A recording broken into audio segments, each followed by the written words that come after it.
Cockroach Janata party അഥവാ CJP സ്ഥാപകൻ അഭിജ് ദീപക്കയുടെ Instagram account hack ചെയ്തു. നിരവധി തവണ അക്കൗണ്ട് വീണ്ടെടുക്കാൻ ശ്രമിച്ചെങ്കിലും പരാജയപ്പെട്ടതായി അഭിജിത്ത് വ്യക്തമാക്കി.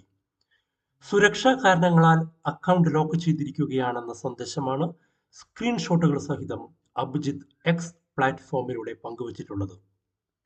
നേരത്തെ രാജ്യസുരക്ഷയ്ക്ക് ഭീഷണിയാണെന്ന IP റിപ്പോർട്ടിന്റെ അടിസ്ഥാനത്തിൽ CJPയുടെ ഔദ്യോഗിക എക്സ് അക്കൗണ്ടിന് കേന്ദ്ര സർക്കാർ വിലക്ക് ഏർപ്പെടുത്തിയിരുന്നു.